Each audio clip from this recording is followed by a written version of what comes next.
All right. Good morning, everybody. Just give me a quick thumbs up. Let me know if you can hear me okay.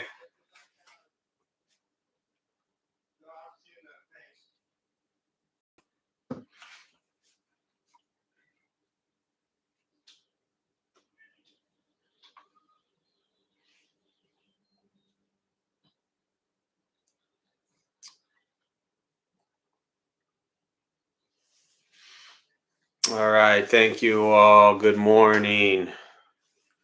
We'll go ahead and join palms as we get started.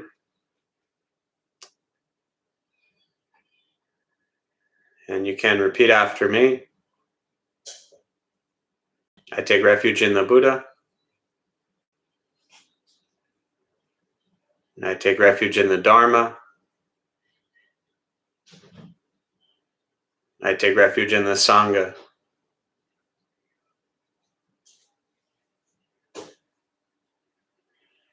And keeping the palms joined.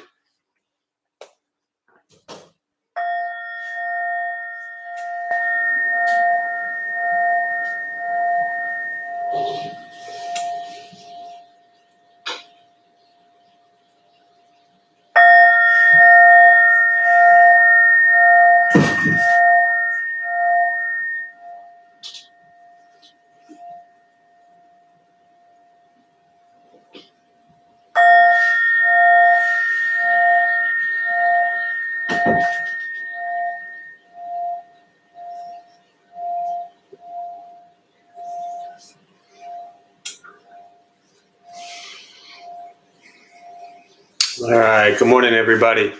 Give me just a second. I'll be right back.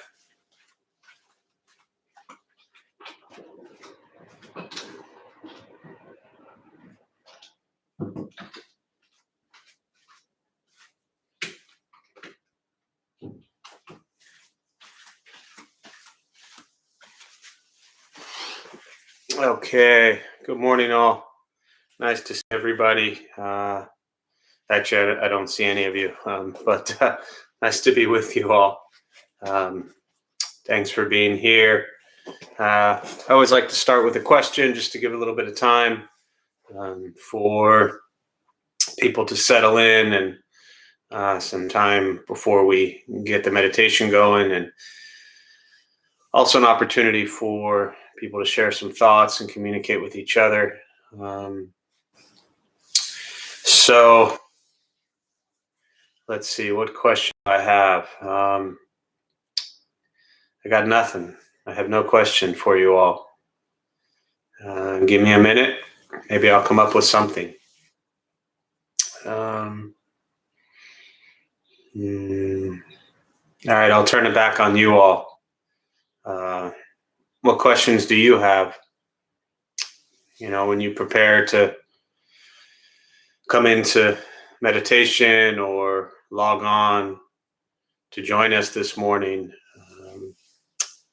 It's 11 o'clock San Diego time, so you've all probably had about 50 questions this morning in your life with regards to anything. So meditation, Buddhist practice, personal madness. What questions do you have? So if you're brand new or joining us for the first time, welcome. There's a chat box there somewhere on your screen. Let's take a few moments and you can share some questions. I may respond now. I may respond later. I may not respond at all. We'll see. But we'll open up now to questions, and then later maybe we'll just go straight into those. So if you have no questions, I don't believe you, but that's okay too. Please don't feel obligated to share. But yeah, what questions do you have?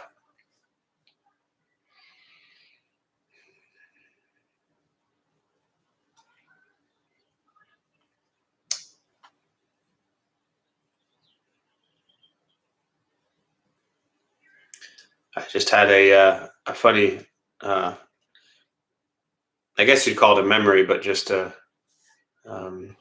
reminder, probably better. of when we're at temple Dharma bums, and often I'll ask a question, why are you here? Or whatever question I throw out to everybody. And I'll look out and there's 60, 70 people, whatever. And anytime I ask a question, it's funny to me because then at that moment, as my eyes are kind of scanning around the room, and those of you who've sat with me enough, I go person to person. I always love how when I ask questions, people kind of get this inquisitive look on their face, or this puzzled look on their face, and they look up, they look down, they look away, they close their eyes, but very rarely, when I ask people a question, are they looking back? It's really kind of fascinating. For some reason, I don't know what it is. Maybe there's some studies done on this, but when you're asked a question and you're not sure, why is it that people often look up? They stare at the ceiling or the sky, like the answer is supposed to come from there or something like that. So when I just said, what questions do you all have? I just imagined all of you turning and looking uncomfortably, looking to the side, looking down, looking up, and looking anywhere but at the camera. So it's kind of funny. All right, Benton, keeping the beginner's mind set and see if I can learn something new and use the moment time to think about how to be better. Yeah, definitely. Beginner's mind is so important.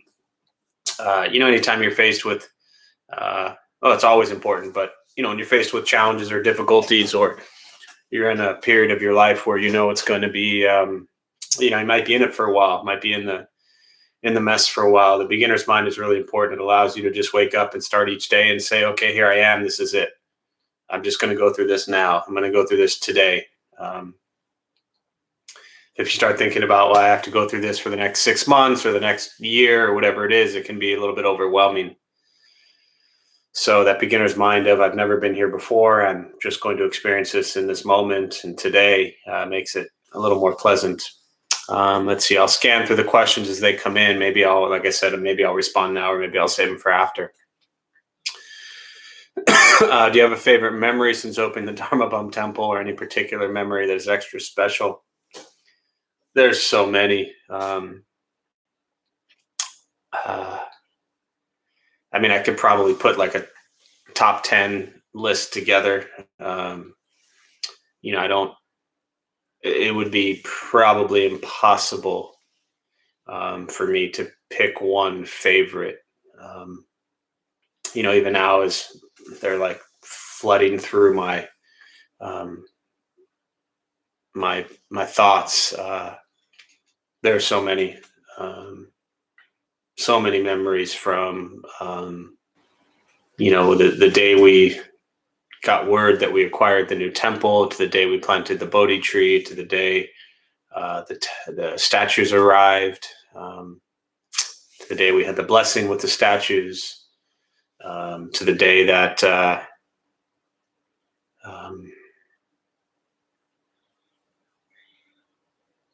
and then downtown. There's so many memories there in that location. I really can't pick just one, but there's so many. I think for me, even though the downtown temple was, so precious and special, for various reasons, I just, the memories and the feelings we've had the last 4 years in the new space, I don't want to say they're more special than downtown. Downtown was a beautiful 10-year experience, and it was a really special place for so many people. But I think the extra special moments probably really for me occurred the last 4 years. I think the first 10 years, it was just, a really cool thing. And maybe I didn't appreciate it as much because I was just going through it. But I'll explore that some more. But there's just really too many. What Buddhist practice helps us understand impermanence? It's a good question. Maybe I'll save this one for after, because this would require a little more, I think, exploration and some rambling on my part. But the simple way to respond to that is, the only people often ask what, even the way that's phrased, I hear that a lot. What Buddhist practice helps us understand impermanence? The only way that we learn to understand impermanence, patience, things like this, is to experience it. So if you want to understand and practice impermanence, get rid of something, give something away. So here's a practice for you, Bridget. Do you have a favorite shirt? I'll wait for you to respond yes or no. Jen, what specifically moved you to seek out Buddhism? I'll definitely address that after. Cynthia, are you planning to open up the temple again? Yes. That's an easy one. When, I don't know, but I'll talk more about that after also. All right, so let me finish. Jen, Cynthia, I'll come back to those after the meditation, but let me finish with Bridget's question, and then we'll go into meditation. So you want to practice that helps you understand impermanence. And I asked you if you have a favorite shirt. You answered yes. So here is your Buddhist practice. I'd like you to take that favorite shirt and donate it today. Give it to somebody else. That's it. It's really, really simple to practice impermanence. Impermanence is dealing with change and loss of something. I don't mean win versus lose. I mean, we lose things, we lose people. Often people want to understand how to deal with the impermanence of life, of loved ones. How can we embrace losing people? And what I want you to first understand is, even if you followed through with my crazy idea of giving away your favorite shirt, I want you to recognize potentially how hard that's going to be for you. Maybe it'll be easy, maybe it'll be difficult, I don't know. But very often we don't want to lose our favorite things. We have a favorite shirt, we have favorite shoes, we have favorite whatever it is. This is just stuff. I mean, this is stuff that's as impermanent as anything. It means absolutely nothing other than the feeling it gives us because of some story we've created in our head. So I always challenge people to just give away things that they're attached to. And once you can do this and begin to understand what that's like, it makes it a lot easier to begin to comprehend how difficult it's going to be to deal with the loss of loved ones, for example. So there's your Buddhist practice, Bridget. And again, in a simple stated question, it's often difficult, but just reading the words to understand impermanence. Impermanence to me is not something intellectually to comprehend or understand, because we all are aware of that already, right? It doesn't take too long to understand that impermanence exists. Everything comes together for a period of time and then ceases to exist, including us. So you understand impermanence perfectly. You may not be okay. And when I say you, I don't mean just you, Bridget, but we understand impermanence. We are just not okay with it. So the only way we can learn to be okay with impermanence is to practice impermanence, not understand it, but practice it. We practice impermanence by giving away things we're attached to. So there you go. All right, so we're going to start with the meditation practice, and then I'll continue with the rest of the questions after. A couple things I'll tell you before we begin. Nothing's going to happen to you. You're not going to float away. You won't have any mystical, magical experiences. You won't figure anything out whatsoever. The mind that races all day long is going to continue to race. Don't judge your practice when you don't ask yourself, is this working or not working? Am I doing it right? Am I doing it wrong? We're just going to sit. We're going to breathe. You'll hear sounds inside the room, outside. This is life. Life is filled with chaos, and the practice of meditation is learning to get quiet and still within all of the chaos. Posture, you just want to be comfortable. If you're sitting on a cushion, help slide into the front third, pushing the stomach forward, allows the back to straighten, shoulders are relaxed, hands can be on the knees or in the lap, whatever is comfortable. I will guide us as we begin, and we'll settle into a little bit of silence. Most important with this practice is do not expect anything. We are just going to sit and breathe.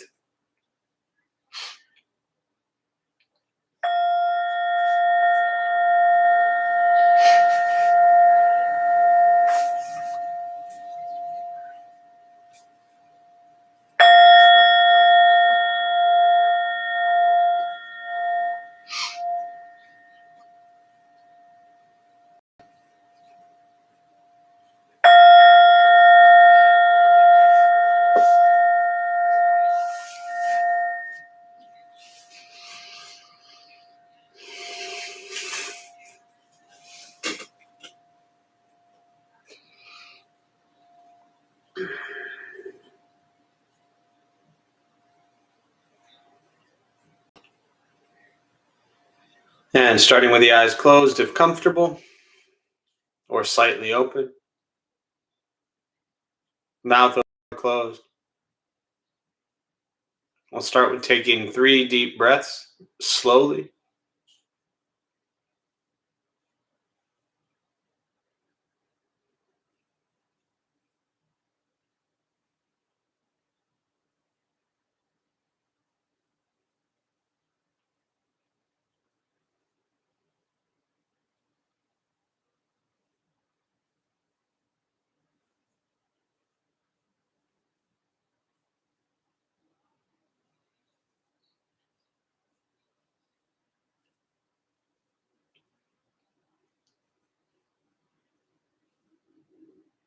And eventually settle into a natural rhythm of the breath.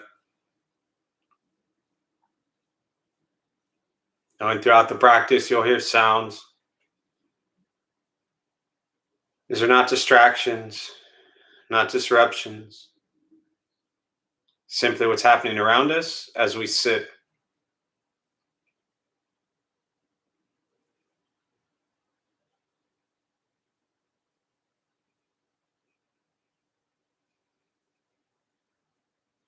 Noticing the mind as it wanders, jumping from thought to thought.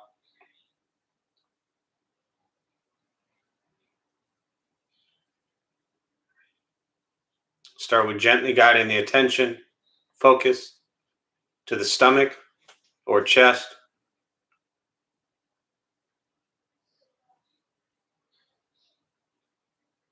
Breathing in, feel them rise.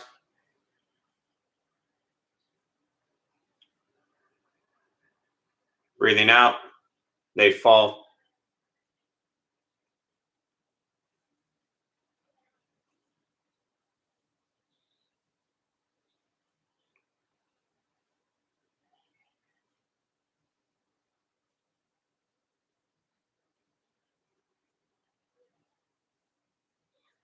Simply continue this practice,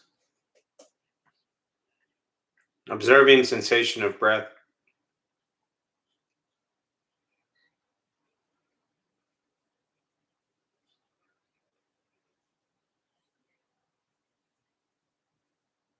Expecting nothing but to sit and breathe.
So you all have to practice impermanence of ideas.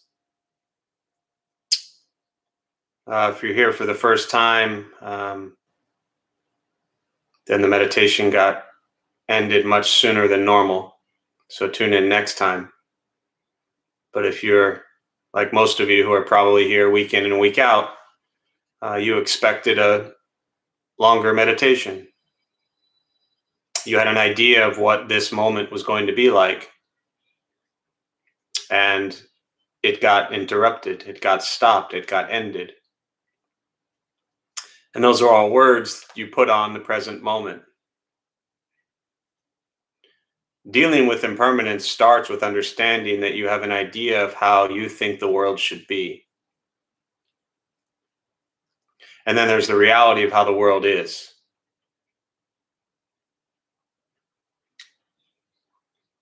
Things like this are always much better practiced when we're in person, but I wanted to take the opportunity to completely disrupt your idea of what you thought was going to happen, even virtually. The only way to practice understanding impermanence, as I said earlier, which is critical, is to be with life as it is. You know, it's interesting because I had a thought this morning. Someone posted something, and the way that this culture uses the word Zen, I see all the time people say, I feel very Zen, as if Zen means peaceful, or as if Zen means calm. Zen could be absolutely scattered and crazy and hectic. Zen is an experience of the present moment. It's not a description. It's not an adjective. You can't use words, as I am now, to describe what Zen is. But in my effort to do so, I will tell you that Zen is an experience of the present moment, and sometimes that present moment sucks. And sometimes that present moment is beautiful. Sometimes that present moment is what you hoped and dreamed it would be, and sometimes it is exactly the opposite of that. But to practice Zen is to practice experiencing each moment as it arises beyond labels and judgments. And in this practice, the idea of impermanence completely falls apart. It goes away.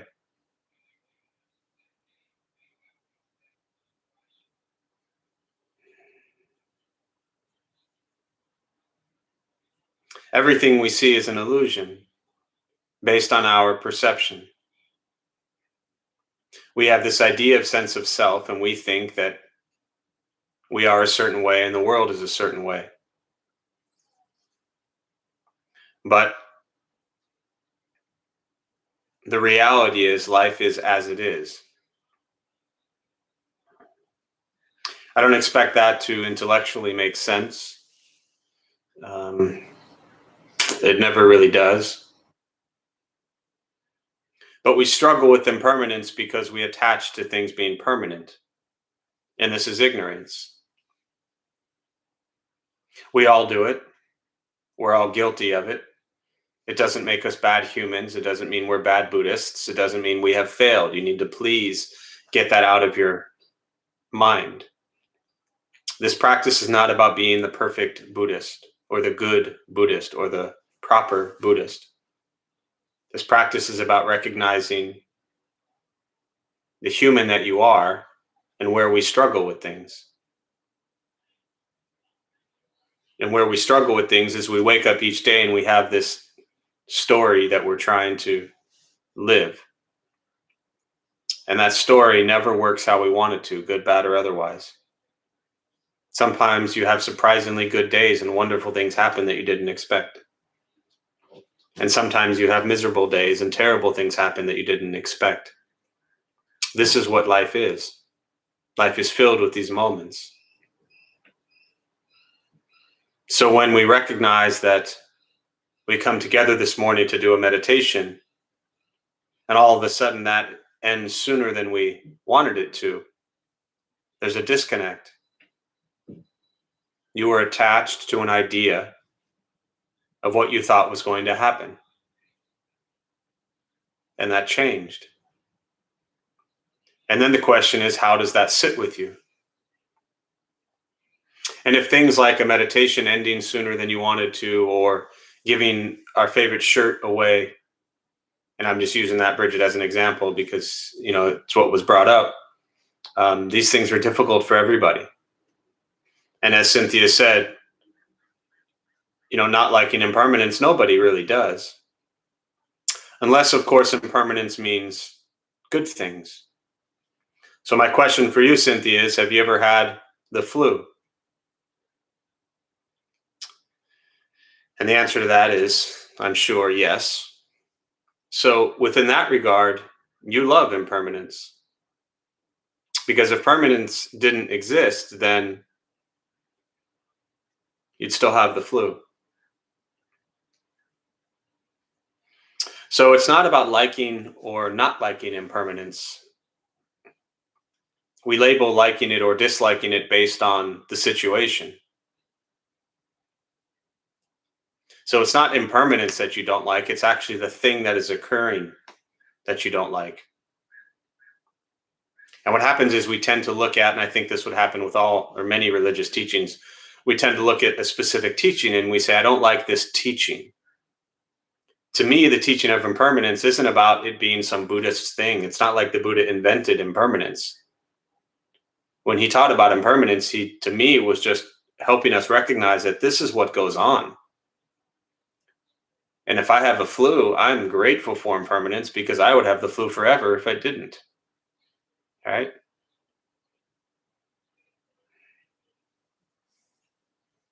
So, difficult things to bring into our lives, but I really, for me, fall back on this helping you understand that the problem or the truth behind all of your suffering is you. Your ideas, your stories, your attachments, your expectations, your cravings, your desires. What the Buddha taught. You are the cause of your own suffering. And the sooner you embrace that and wake up to that, the sooner you can figure out how to cut through your suffering. But as long as you keep showing up and thinking, well, I'm just going to meditate and then everything's going to be fine, as long as I'm calm and peaceful and get my Zen on, that's nonsense. It doesn't work that way.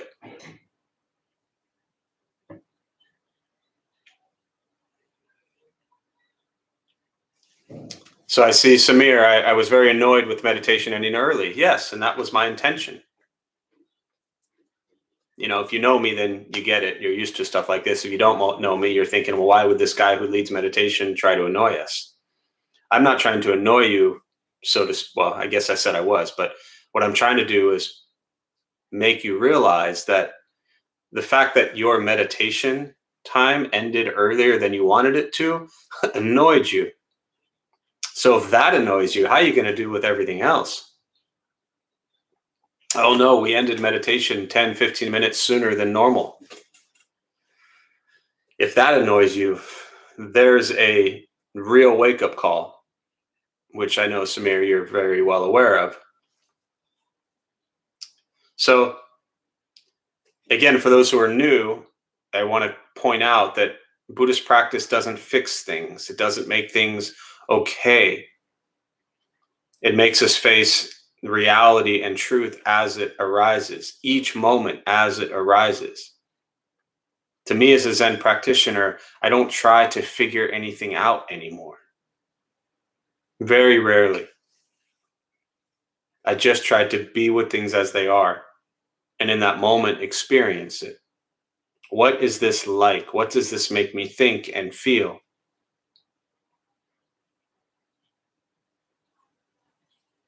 So, since you brought it up, Samir, let's go ahead and open up. Anyone else want to share their thought when I immediately hit the bell and completely changed how I normally do things.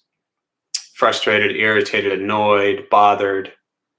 Um, Again, things like this are always more fun in person because I can look out at everybody and see how pissed off everyone is.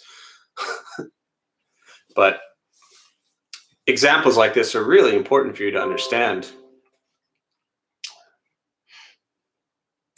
So feel free, if you are new, there's a chat box there on your screen. Normally I'd open up to questions right now, which we'll go to in a minute, but I just want you to share what your real thought was when the meditation ended after probably about 5 or 7 minutes. Let's see. Everything is annoying, particularly people. I just experienced that. Go, thank you, and move on.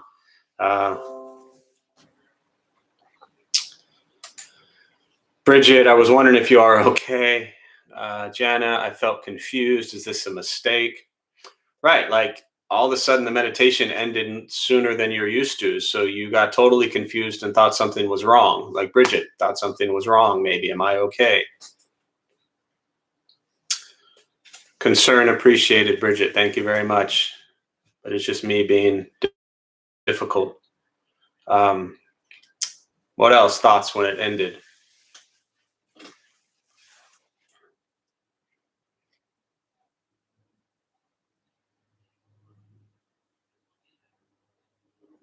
And this is where I often talk about, meditation is not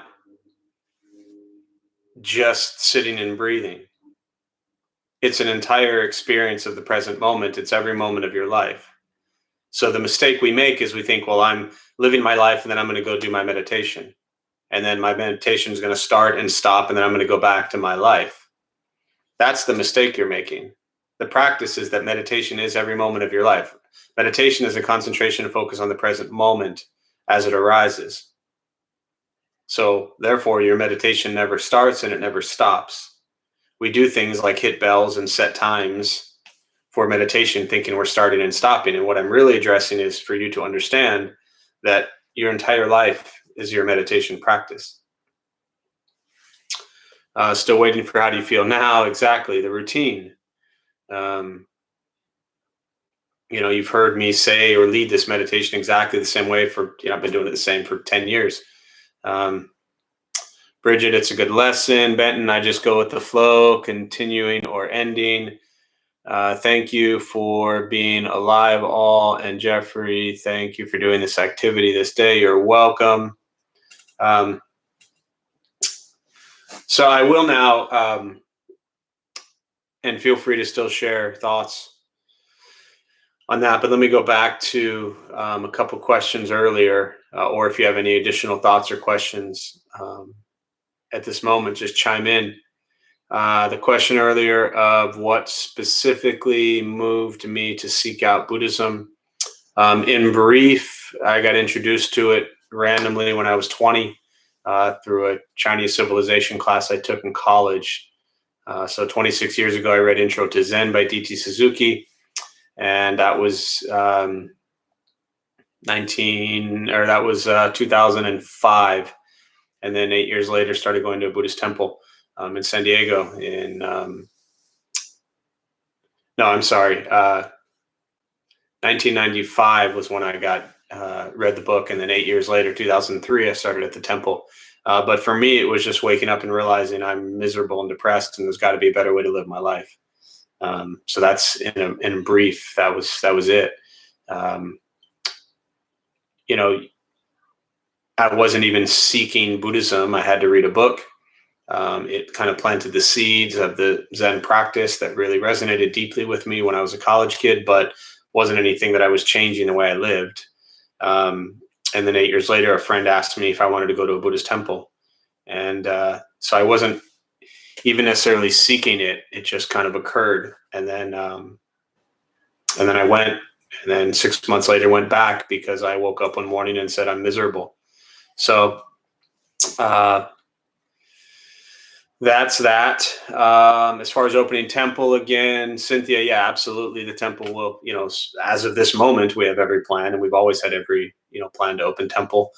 When is that happening? I couldn't tell you yet. Pretty positive it's not happening before June 15th. Realistically, hopefully maybe by July, but we don't have any date set yet, and we're still discussing what that would look like. But I am very pleased that we're even at a point where we can discuss very realistically what would opening look like. But as I've just spent the last 20 minutes talking about with impermanence, things can change at a moment's notice with this pandemic. All we know is it's still there. It exists. The virus is real. It's not a joke. And we take it very seriously because people are still and have died. And I know you understand this, Cynthia, just expressing this for everybody or those who might not have heard me speak about it before, but we take it very cautious and very conservative, and we don't know what could change, we just don't know. So those are our loose plans, is nothing before June 15th, hopefully by July. But I really can't share anything more than that right now because I just don't know. But again, I'm glad we're even talking about what it would look like to open because, as you know, we've been closed 14 months, and that's really not a good situation for anyone. All right, Jana, really meaningful exercise. Thank you. You're welcome. Did you seek out other faiths before? No, I really, Jewish kid, raised Jewish, went to Hebrew school, Sunday school, paid attention to very little, had a bar mitzvah. But I've never been a seeker of anything. Even with Buddhism, I wasn't seeking. I think that word for me doesn't resonate well because I've never found myself seeking for anything other than wanting to no longer be miserable and depressed. So I really wasn't searching for anything. It just kind of happened. But no, I did not seek out other faiths or explore anything else. Buddhism just really spoke to me and resonated with me in 2003 when I first went to that temple. Just the feeling I had when I sat down at that temple was really profound. And I felt a sense of calm and just serenity that I had never felt before. So I stuck with it. And it's a lot of work, it's not easy. This practice is not easy. Waking up each day and recognizing your own ignorance and misery is not pleasant. It's not fun. Waking up and trying to live with the reality and experience that everything is impermanent is not pleasant. But the alternative, I think, is just a lie that we often live. So I prefer to continue to work on and cultivate waking up to the true nature of reality and not get lost in some sort of outside beliefs. So other thoughts, questions, meditation, Buddhist practice, anything you're sitting with or want to share? Brian, you mentioned earlier, still waiting for the how do you feel now? Just to clarify for those who may be new, that, yes, if you've sat with me enough, you know that I have the same thing I say pretty much after every meditation. So we create, and in this example for you, Brian, you create a story in your head about what this meditation is going to entail because it's the same every single time. And then it gets changed and it kind of throws off your the story. And not necessarily good or bad, you're not even expressing that, but just there was an idea of what you thought would happen and it turned out differently. And that really was my intention this morning, is to show you that as long as you have these ideas of how you think things are going to work out, you are setting yourself up to be incredibly disappointed. If you just experience each moment as it arises, then you're not comparing it to anything. So, and then there's the example, and I just see a bunch of names here, and most of you I know. I don't necessarily see anyone, but let's just say hypothetically, or if we were in person, I would know. If I look out and I see someone that I know I've never seen before, that maybe that was their first time sitting, that 7 minutes or whatever it was, that was perfect for them. They've never heard me say anything before, during, or after meditation. They never had any idea of how long the meditation would be. So to them, me ending the meditation 15 minutes early wouldn't have cut into their story because they didn't have one. And there's an example of what beginner's mind is. For that person, they actually would have been a beginner. But all of us, the rest of you who maybe don't consider yourself beginners would think, well, no, this is what meditation is supposed to be like. I've done this with Jeff for 5 years. This is how it's supposed to be. And then all of a sudden, what you think is supposed to happen doesn't happen, and it throws you off. So again, if you want to practice impermanence, if you want to practice patience, put yourself in situations that require you to practice these things. There was some of you probably were there when we had a great Korean Zen master teach a couple years ago at Temple. And I don't know if any of you remember this night, but there was an individual who asked the very first question. He had opened up to questions. And the first question was actually about dealing with impermanence and attachment and loss and things like that. And this individual would not let go of the question.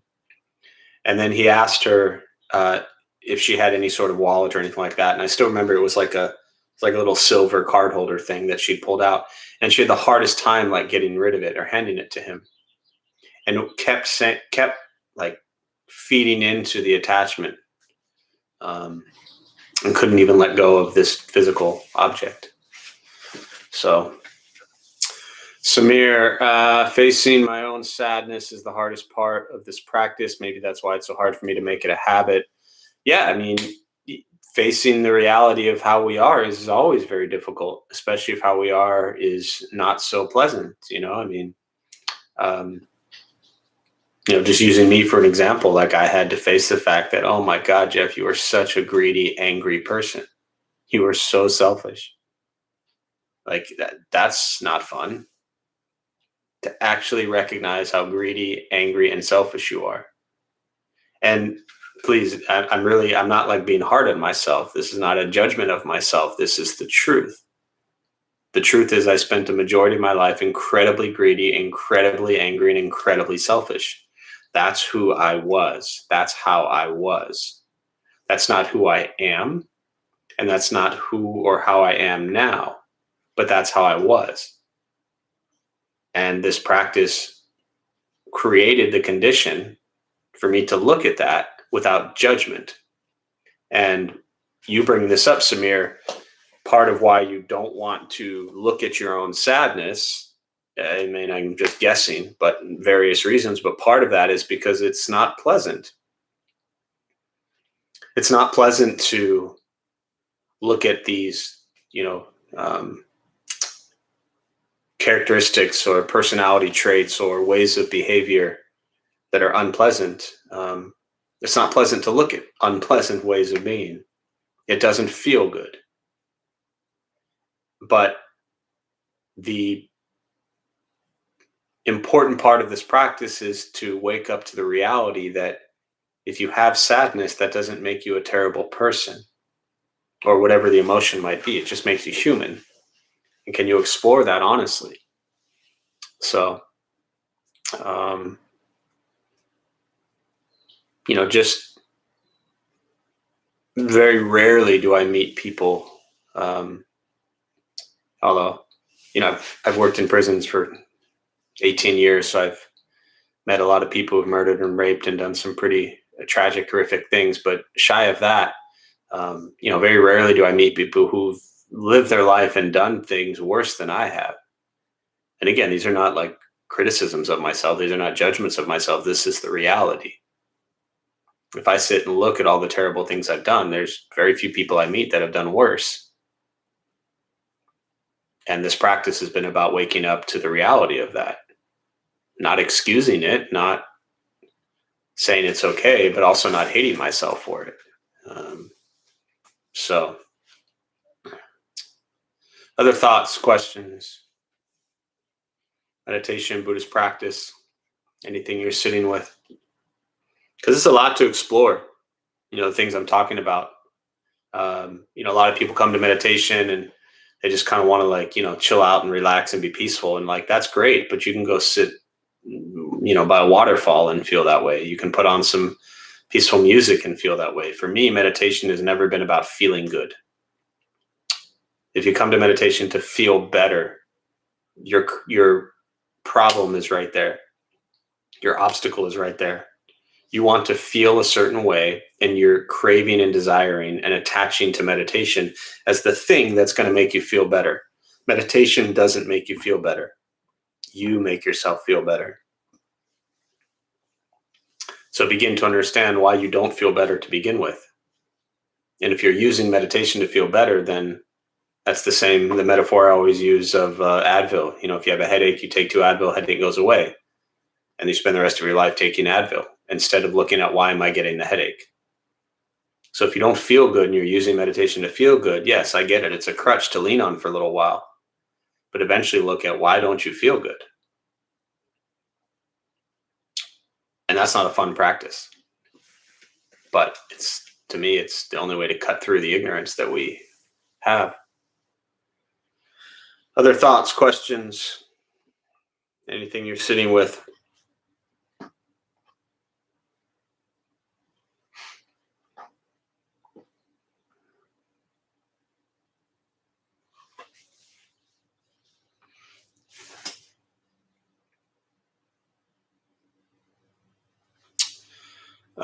Let's see. Did you seek other faith? Oh, Catherine, I missed your question here. Do you ever still find yourself miserable and or depressed? No,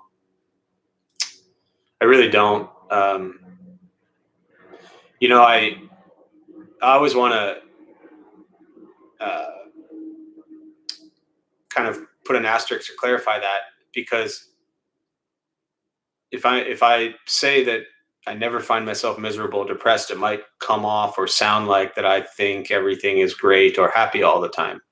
Or that the world is in a wonderful place. It's not, nor does that mean that everything in my life works out exactly how I want it to. None of those things are true, right? Life doesn't work how we want it to. The world is a mess. People are dying every day. People are killing each other. It's just, there's so many miserable, disgusting things happening around you every single day. So I'm not blind to all of that and just, living in this false sense of privileged oblivion. I'm aware of all of that, but I recognize that I have a role to play in all of that. And so when I see things that are miserable, that doesn't mean it has to make me miserable. It doesn't mean I avoid it and run from it. But it doesn't mean that I allow it to make me miserable. So, I enjoy this practice. I have learned to enjoy looking at what causes my own suffering and become very aware of that. And so, even if something occurs in my life that puts me in a situation where it maybe in the past would have made me miserable or depressed, what it does now is it allows me to explore it. Okay, this has occurred. How am I going to face this? What's really going on here? And, you don't, how can I say this? It's kind of the same thing I was talking about with using meditation or, practicing impermanence by giving things away. Buddhist practice is not making sure that everything in your life is perfect. That's the opposite of it. It's kind of my experience, my description earlier of, the way we misuse the word Zen in this culture. And we say, oh, I was having a Zen moment, or I felt very Zen, or I'm going to go to a Zen spa. It's just ridiculous. Zen doesn't equal peace and calm. Zen equals experience. So for me, the words miserable and depressed fall away because I can experience something that just absolutely sucks and be with it. And that in and of itself allows me to stay calm or peaceful. So hopefully that makes sense.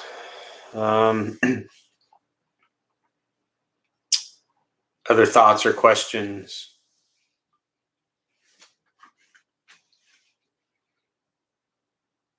I just always like to clarify that, Catherine, because often if I were to sit here and say, "Oh, I don't get miserable or I don't get depressed," that might come off as if, you know, I'm in this own little privileged bubble and everything in my world is great. It doesn't mean that at all. My world has been, um, you know, I've dealt with as much of hell as everyone else has. Well, that's not really fair to say. We've all dealt with it on different levels, but I've dealt with tremendous challenges and difficulties the last year, 14 months, just like other people have. So, um, Buddhist practice doesn't mean you create a safe little bubble and never leave it.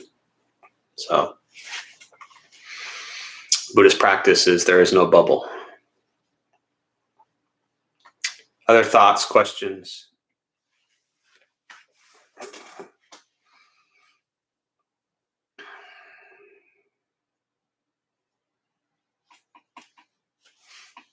Good questions, good thoughts. You really brought it for a Saturday morning. I'm delighted that I tuned in. I try. It's. I'm being very real. It's difficult. Um, it's definitely more challenging. Leading this when all I see is myself. And then, over on the right side of the screen, I see tiny little circles, like, I don't know, what's that, maybe a quarter of an inch big with a little photo, which I can't even see, or an initial, and then a name if you type something. Um, it, it takes a lot of effort, much greater effort to continue each day to be motivated and inspired when you're staring at a screen. It's not as easy as if we're all sitting there at temple. So we've all had to adjust and adapt to doing things differently, just like most of you would say. This is more challenging. um, I for me, this practice and sharing the Dharma, I feed off of others. And there's I think a really beautiful exchange that occurs when we're in person that is really difficult to create when you're sitting in a room by yourself staring at a screen. So thanks, Brian. I try. Other thoughts or questions? We'll do one more before we close. Plus, since I ended the meditation earlier, I had to talk more today. So otherwise, then y'all would have been frustrated we ended too early. Benton, for me, staying grateful every day really helps me during hard times. Yeah, definitely. Grateful we're all here. Grateful we're alive and breathing. A lot of us have loved ones that we know that are not with us anymore. And this has been very difficult. So staying in gratitude and appreciation. And then it's funny, and I'll close on this thought. I'll just leave you all with this little teaser. As we talk about if we open, or when we open temple and all those types of things, what's it going to look like? It's like, oh my God, we're already ready for just constant complaints. And my message day one will be, look, let's just be grateful that we're here. So I'm planting the seeds already that when temple reopens at whatever level or capacity or way it reopens, and it doesn't reopen exactly how you want it to, let's just find gratitude that we're alive and even able to open it all if we get there. So, yeah, looking forward to that. All right, so we'll join palms as we close. May the benefit of this practice be shared with all beings in all directions. May all be at peace. May all be free from suffering. May any merit gained from this practice be transferred to those who need it most.